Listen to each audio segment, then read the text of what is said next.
Haliburton takes it in the backcourt. 6 seconds to go. Crosses over on Beverly. Float game for the win! Tyrese! The terror! What is up, Pacers Nation? You are listening to the Pacers Post Up, brought to you by the brothers of basketball, Brad and Ryan. An iconic moment indeed for Tyrese Haliburton, a dagger in Game 3 against the Milwaukee Bucks, and no doubt a highlight of the 24 campaign. That's exactly what we're doing today, looking back on the season that was. Yes, it is report card time, specifically for the guards. We're looking at the good, the bad, the grades, and what can we look forward to from this group going into next season. Get out the red ink, Pacers fans, right here on the Pacers Post Up. All right, Pacers fans, we are back here as promised to dive into our season report cards, Ryan. This is going to be a little bit of a different episode, different cadence for us. We have broken this down by kind of guards, forwards, centers, if you will. And we really just want to sort of go into this with the mindset of, okay, what was our expectation of the player coming into the season? Obviously, we'll put this in the context of historical performance. We're taking into consideration things like playoff, level, where they performed, how their stats, what did they look like, etc. And so we're going to give everybody a letter grade. And Ryan and I are going to share our grades on all the players, and we'll kind of tee up each of these episodes this way, just sort of here's the criteria, etc. This episode is going to be guards, so we're going to get into, it's going to be an overview of Tyrese Haliburton, Andrew Nembhard, Bennedict Mathurin, Ben Sheppard, TJ McConnell. We did not incorporate Buddy Hield, Bruce Brown, people that kind of moved on, although they, at least for me, kind of factor in a little bit. They come up in the conversation. Yeah, expectations, things like that. So this is a different format for us, guys. We're giving it a try. Hopefully it's something that you guys enjoy. I'm curious to see where, how similar or different we rate some of these players. But we're going to kick this thing off with the face of the franchise, the storyline of the season. Ryan, we'll start with you. How did you see the 2023-2024 campaign for Tyrese Haliburton? Yeah, this was probably the most excited I've been for one of our podcasts, and I actually had a tough time with some of the grades. I thought this would pop off, and a lot like I'd write one, go back and forth, and Tyrese was one of them where I think you could go a lot of different ways if you look at it. If you want to compare it to last season, because if you look at his numbers, some of them have dropped over the last season. But I still went with an A. Yeah. So I could not give him, if you told me coming into this year, and this is some of the highlights I wrote for him, the in-season tournament, all-star starter, all-NBA third team, and really through about 3 or 4 months in his season, he probably would have been first or second team, likely, led the NBA in assists, had that 23-assist game, which tied our franchise record with Tinsley. I was at that game. Yep. Awesome. And then also had 752 assists, a new franchise record for us. And he was an engine for the high-scoring offense in the league and one of the best offenses really in league history. And so because of all those reasons, I know his numbers dropped a little bit, and we've got the stats up in front of us. If we want to read them, we could, we couldn't. But I'll get into a little bit of it. Yeah, I think, for me, I gave him an A-. Okay. And the first thing I wrote was, if this thing had stopped in mid-December, it would have been an A+. Yeah. It would have been off the charts. For a lot of the reasons that you just mentioned, and I'm not going to duplicate them. And that's kind of where Ryan and I did not share notes going in. So I don't want to duplicate things, but he was arguably the hottest player on the planet to start the season. And he was doing things, as you mentioned, setting records that really put him in that superstar category. There was a point in this season where I think it was a Bleacher Report player ranking, he had cracked the top 5. And I was making the argument at the time that nobody really was playing much better. I don't know how you could have argued that. Now, I think the reason that I go A- is because of everything that happened post-injury. Yeah. And there were so many things you could point to, whether it was hamstring injury coming back too soon because of the contract situation that we all understand. And since the season has ended, it's been pretty clear Even Chad Buchanan has admitted it. Tyrese has admitted it. They kind of not rushed it, but it's been lingering more than they've let on. It was a factor. Yeah. It was a factor. The money was a factor with how that injury was treated. And at the same time, we traded Heald. So that was a big, he'd played basically every game of his career with Buddy. We're integrating Siakam, which took time. Tyrese hits the worst slump of his career. And that's really why I went A-, because he finished the year as the first season he didn't shoot over 40% in the NBA from three-point range. And it played a factor, I think, in the postseason. He had a little Jekyll and Hyde to his game. I think about that Knicks series where, game 1, he was kind of a ghost. He comes back. Games 2 and 3 are strong. 4's, it prevented him from getting to the rim a lot, too. And that's one thing that they talked a lot about is paint touches with Tyrese. So I think you're probably right there with the A-. The reason, because that's the first grade I had for him, was an A-. And I switched it to an A at the last second only because now that we sit here and look back, if you would have told me this is where Tyrese was going to be and how confident I am in him. I guess I'm taking too much, maybe even looking at his future and how much I think he did improve. And as you said, became one of the faces of the league. I would have said that was an A at the beginning of the season. Yeah, you're probably right. I mean, I was on the fence too. You're splitting hairs. For me, it was probably a little too close. Like you see things from the inside, so to speak. We had the privilege of watching the whole year. I like what you said though. If this is what you told us that he would do everything you listed off, we would make it to the Eastern Conference Finals, in-season tournament final. He's an all-star starter and an all-NBA third-team player. I would have taken that going into this year. And I think the biggest thing that you just hit on that I'll reiterate, Pacers fans should be very excited about Tyrese Haliburton and him being our guy for the next 5 years, hopefully, in Indiana, because we've never really had a guy like this, and it's pretty exciting.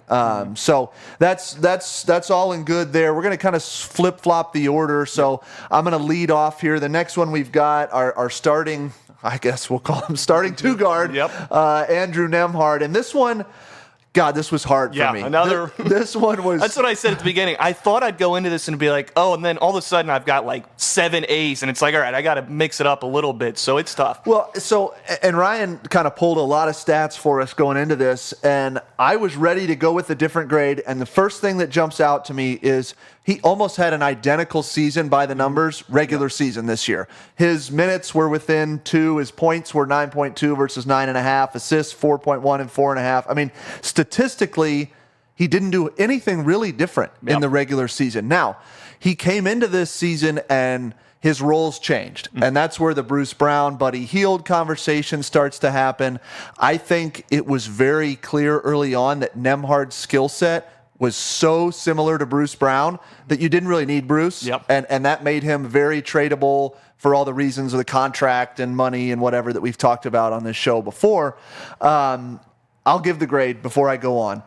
B+ is where I landed with Nembhard. And the reason being is because throughout the regular season, he continued to show flashes, primarily when Tyrese was out, dominant ball handler. He was really slotted in the starting lineup as that secondary ball handler. And Siakam comes, and so we don't, I made the argument at the time that I didn't think we needed him to be the starter. I would have gone with Sheppard or Mathurin because it's just less pounding of the rock. But then the playoffs happen. And that's where I don't really know what to make of Nembhard, because he elevated his game, to a level that I did not expect. And his postseason averages, 15 points, 5.5 assists, 3 rebounds on 56% shooting and 48% from deep. And did it in some of the biggest games, particularly game 3 and 4 against the Celtics, but also, defending in the Milwaukee and even the Knicks series. Brunson kind of had his number a little bit, but he was able to be effective in other ways. Hits the huge shot game 3 against the Knicks after a really putrid performance.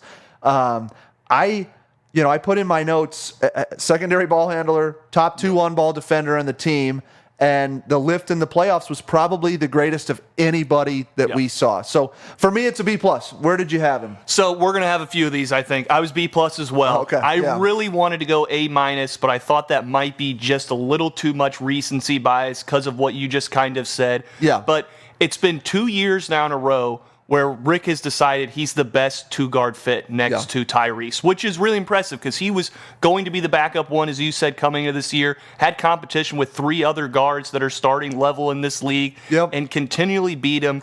His defense is still really solid. He struggled against Brunson. Dame, he did better against Dame than I think he did against Brunson, I would say, in the playoffs. I agree. Dame early on was just hitting some absolutely insane shots where I think Brunson was able to get to his spots a little bit more on him. But his defensive level next to Tyrese is still very high. He's very physical for his size. And then I think what we've seen, at least maybe you don't see this in the stats, he's become more of a 3-level scorer this year. The 3-ball has come out. He's got a nice mid-range, especially going to his left. And he can get to the rim and take physicality. He had a couple of those where he would get people up on shot fakes and kind of swing through. And I just also love his personality. He is just a baller. I wrote down mental toughness, doesn't complain, and is just a fucking baller. Because if you watch, and we talked about this a little bit with guys complaining and all this, and we see that with butthurt players in the NBA and all that. If Nembhard's complaining to the ref, he's almost always got a point because he is never talking about that, and he's always othering players. And so I'm about as high on Nembhard as I could be. Coming into the season, I was higher on Nembhard than Mathurin, and that was kind of a hot take, I would say. And now I think, not to say that Mathurin still doesn't have a super high ceiling, and we'll get to him in a minute, but I just was so impressed with what Nembhard brought. And again, if he can build off this playoff run that he had. And the truth is, with his stats, there's so many scorers on this team. I don't know if he's just going to jump to a 17 or 18-point score a game. That's not really what we need from him per se.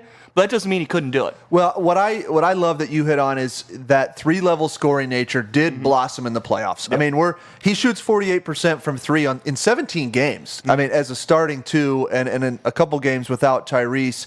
Where I see it being most intriguing, obviously, there's a lot of chatter right now about, do you sell high, right? Is his stock ever going to be higher? Do you package him with another player to make the salary work and try and upgrade?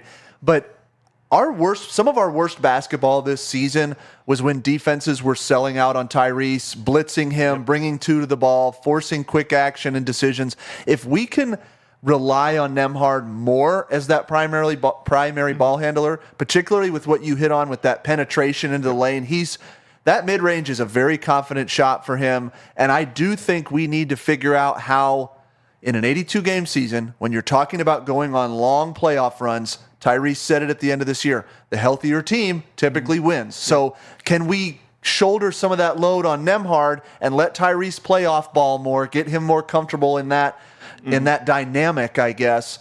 I'm of the...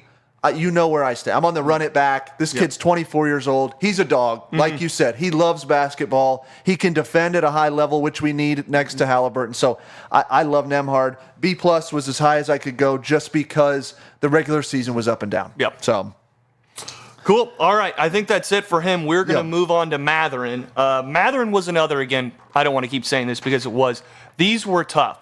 And so coming into the year with expectations, and again, maybe read his stats. Do you have him in front of you right now? Yeah, I do. So he's down in points, about 2 points per game. Now he's down in minutes, about 2 minutes per game. The big up or improvement, I guess, and we hit on this back in episode 106, was jump from 32 to 37% from deep. Really, everything else, rebounds is flat. His overall assists were up a half. I mean, turnovers were down a half of, turnover a game. So some marginal improvements there, but really it was the 3-point percentage for me. And the points being down, but on less minutes, it's kind of a conundrum. It's tough, and that's why this makes it a hard read, because I do think he got better this year. He started his rookie year so hot that the expectations almost got a little too overblown. His first 15 games, he was on fire.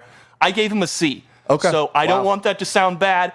I just think coming into this year, I still had all-star hopes for him, and I wanted to see expectations-wise, and this is what we kind of led in the episode, I wanted to see more probably from what Mathurin came in. So I think you hit the point. My first highlight was the improved 3-ball, which was a huge, if I were to come into the season before and said, what was I looking for Mathurin, I'd want to see an improved 3-ball, but the real one is I want to see better decision-making. And so my concern with him on this team is his fit. The way he plays, we need a lot of his skills. We've talked about how he's the best one at attacking rim, getting the free throw line, which also dropped a bit, but that's still in his bag. He also had a really tough whistle this year, I thought. Yeah. But I'm worried about that in the sense of where this roster is going and his decision-making. We're such a free-flowing offense that sometimes it takes a second for him to process on both the offensive and the defensive end. And his on-ball defense got better, I think. But he's still, and we talk about this with Sheppard, with his instincts and screen navigation, it was still poor from Mathurin. A lot of games where he would fall out of it, look dejected. There were some signs of life. There was that Pistons game where he had the 8 assists and was throwing behind the back passes. Wrap around to the lane. And if he can channel that a little bit more, again, I'm not saying he needs to average 5-6 assists even a game, but he's got to be able to play within our offense because of how we move, and he has to improve on the defensive end. So that's where I ended, but I'll be curious where you're at. So I gave him a B. I was a little bit better than you. And I think, again, we've used the term recency bias already on this show, but that's what it came down to me, or came down to for me, was I saw it getting better right before he got hurt. And we touched on this in the Mathurin episode when we learned of the injury, was that he was playing some of his best basketball. The defense is what had kept him off the floor early in the season, and I think that's why some of the minutes and points were down. I thought he was getting better, at least on ball. What you said about situational awareness and being able to make quick reads on both ends of the floor is exactly what is going to make or break him, not only for us as a fit on our team, but I think in his career in general. Rick Carlisle reiterated again in his exit interview this year that this is a superstar caliber player. He has that in him, and I think we all see that, and that's why, from an expectation standpoint, I can get on board with a C, because we all expected that big step forward this year, and we just didn't get it. And like you said, Nembhard has beat him out for minutes at the 2. Hield was beating him out at certain points of the season. Bruce Brown, what have you. I mean, Mathurin was he was finding his spots, I guess, but he was almost kind of the lost man for a little bit of this year. And so I think the biggest what if in this season for me is just the fact that he did miss the playoff run, and what that could have done for not only just experience, but helping him understand truly what it's going to take for him to take that starting 2 spot and own it. Because right now, you don't start next season with him at the 2. It's Nembhard's spot, period. And so I gave him a B. I can get on board with a C, though. I mean, I think he was my lowest grade of anybody on our team. Gotcha. And it comes down to the premise of the grading being around expectation. I think that's where you were seeing, and I'm with you, that's what I'm saying. I saw improvements late in the season, saw the fit. I just wanted more this season out of Mathurin, and he couldn't help that he got injured. So that takes away, and where we said Nembhard grade almost goes up to an A-, it wouldn't have been close to that high without the playoffs. Yeah, 100%. All right, next on this list is Ben Sheppard, my man crush. I'm glad you get to lead off with this one. I have been on the Ben Sheppard train all year, and God dang it, I am so proud of this guy. 26 overall pick, little to no zero expectations is what I'm saying coming into this season. He was overshadowed by not only Jarris Walker coming in as the lottery pick this year, obviously plays the same position as Ben Mathurin, who all the expectations were on. To start the year, we had, from a guard who was in the guards room, if you will, Haliburton, Mathurin, Brown, Hield, Nembhard, TJ, and somehow Ben Sheppard finds his way not only into the rotation, but into the playoff rotation, starts 2 games in the playoffs, averages 20 minutes a game in the playoffs, shooting 38% from deep. I don't know how you give him anything but an A+, and that is what I've given him because, listen, he got on the floor because of his defense. And we talked early on, and I felt like this was kind of an eye test thing. His instincts on defense are high level for a rookie. Some of the best I can remember watching for a rookie NBA player. And listen, he has a litany of weaknesses in terms of Hell, he wouldn't even shoot the ball early in the year. He was missing everything he shot, although I thought, and we talked about this, mechanics, fundamentals were good. He ends up finishing the regular season shooting 31% from deep, so okay. He was like 10 of his first 60, though. Yeah. It was really slow start. He was much better in the back half of the year, as should be expected for somebody that really had no expectations coming in. I think, and we've touched on this a little bit, he's got to become a little bit more dynamic offensively. For him, defenses are going to realize, okay, he's either going to shoot it or pass it immediately, right? You can't be a two-dimensional player and have a meaningful impact. But I never thought in a million years, frankly, that he would crack the rotation going into this season. Like I said, let alone being in our rotation and an impact player, playing solid defense and shooting really well in the playoffs. It was an A+ for me. I'm curious where you landed. I had him at an A. I have no A+. The only reason I guess I reserved no A+ there is, to me, to get that, he would have had to probably make an all-rookie team, I guess, be that level. Yeah. But compared to expectations, I'm with you. In what was maybe the most crowded guard room in the league, truthfully, he immediately, well, not immediately, but ended up cracking the rotation, not only being that, he's, as you said, playoff runs, started playoff games. In my opinion, he's the third best perimeter defender on the team right now as it stands, behind Nesmith and Nembhard. For sure. Which is so impressive out of a rookie. And we don't want to reiterate, we love his defense. We think, especially once he fills out a little bit more, because he's still young, obviously, he'll be able to guard even some of those bigger wings maybe, which would be a huge help for our team. And this is where the opposite of Mathurin, his fit was immediate with us. His shooting, we talked about it. He got off to that slump, and I forget what game, though. He came out and hit like 5 for 5. We were at this game. We kept talking about once he gets, and from then on, he shot like 36% from deep. And as you said, 38% from the deep in playoffs, and was on fire for a while. It felt like everything he was shooting was dropping and showed no fear. He brought something that nobody would have expected. And even the team would admit that. I know the scouts obviously loved him and the team loved him. That's why you draft him. But for him to be the defender that he was when he was really drafted as a shooter, if you go back to his college days, that's what he brought to the table. And the ceiling is through the roof. I'm with you. He needs to get a little bit. Sometimes he just catches it and passes it really quick. Or, we haven't seen any flashes of a mid-range game. Maybe that's there, attacking closeouts, because that's what teams are going to start doing to him. So there's a lot of areas for improvement. But yeah, the way we set this up with expectations, it was impossible for him not to be in the A's. Yeah, and I hear you. All rookie, you got to have somewhere to go. I get it. But I was elated, and it wasn't because, I feel like I'm right, although I was right. But the bottom line is, we moved off of a guy named Buddy Hield, who was a top player in this league, one of the best three-point shooters of all time, because of what Sheppard was doing. You could see the minutes starting to split and fracture. Now, granted, Buddy won it out. I get that. But at the same time, I think you're more comfortable making the move because of that fit that you talked about. And Carlisle touched on it. System player that just kind of gets it. And I'll be really curious to see what he can do next season. There were even just, couple of things you talk about attacking closeouts. We saw some finishes around the rim, some, little bit of post work. Now, Derek White made him eat it, but it's some impressive moves in the playoffs. He's got a lot of room to go. I think it's there, and it's just a confidence level for him. I don't think we were asking him to do that. We didn't need that from him. We have so many scorers around him that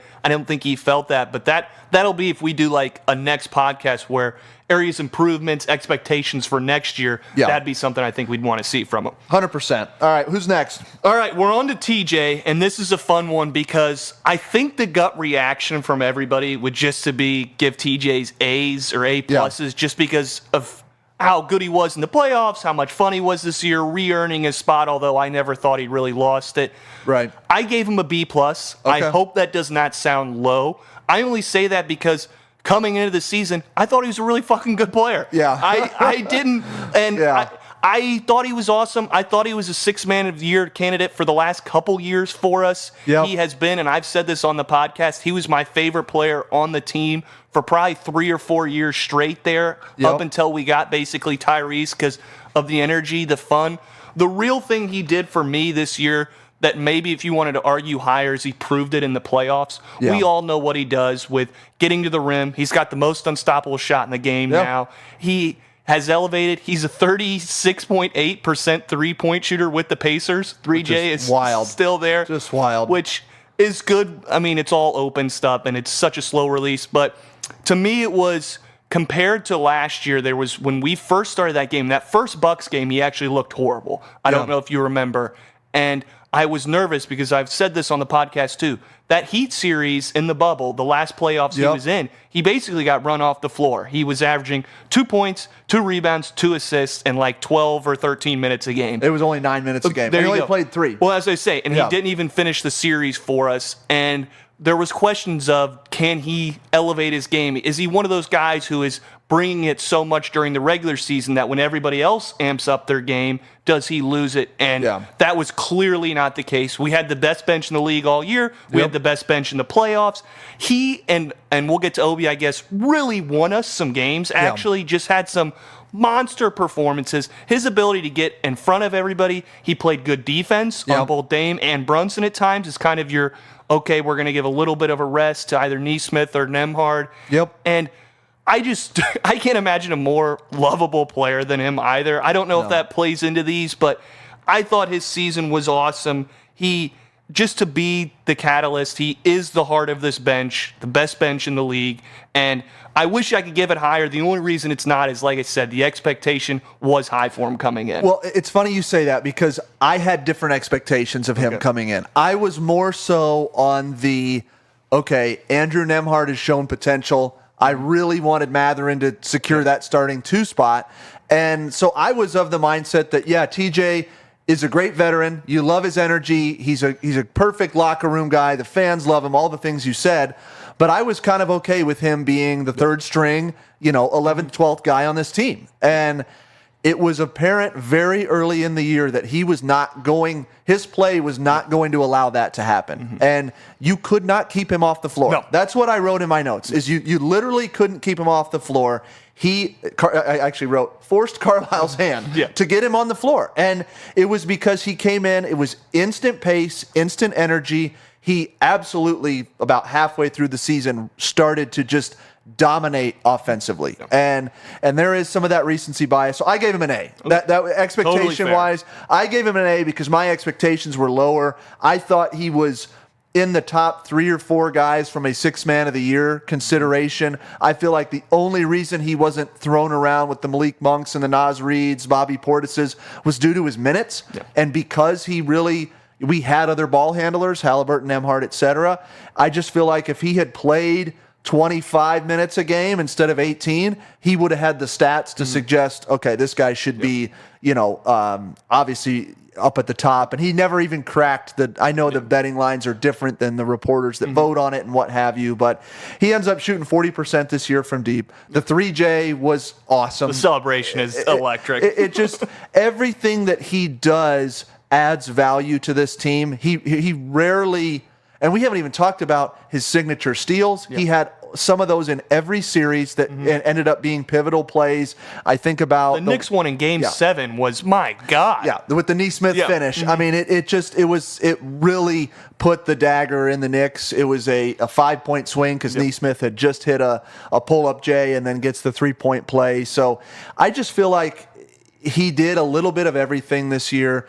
And he did not look like, 32 years old? He had more energy than anybody. And he sets the tone for that bench. I think it's a rising tide lifts all ships. I think he was that rising tide that helped our bench be the best in the league. And we'll get to players like Obi Toppin and even Ben Sheppard being able to come in and play with a veteran like that and not have to bear too much responsibility, ball handling and what have you. I think TJ just absolutely elevated everybody. So I give him an A, and frankly, I hope that he's able to sustain for another couple of years. I think next year is a contract year for him, so it'll be interesting to see, if we try and extend or something like that. He's extension eligible this year, but there's a lot of money going to be thrown around this year, so we'll have to see where those go. But I'll be happy to have him on a cheap number again next year. Hell yeah. And yeah, just from a fan perspective, you can't ask for anything more. But that rounds out the guards. So that's going to be kind of the end of the report card for the guards. You got to let us know what you think. Did you have different, grades for some of these players? Obviously, as Ryan touched on, we'll revisit some of this as we start, maybe in the latter half of the offseason, talk about expectations going into next year. We're going to have a little, two of these guys, Nembhard and Haliburton, will be playing ball this summer on the Olympic teams for USA and Canada. So we'll have more to talk about then. Anything else you want to add? No, this was fun. I'm excited to do the wings and centers. Yeah, this is a fun one. Be on the lookout. We're going to break down forwards and centers here coming up, and we'll get at you soon.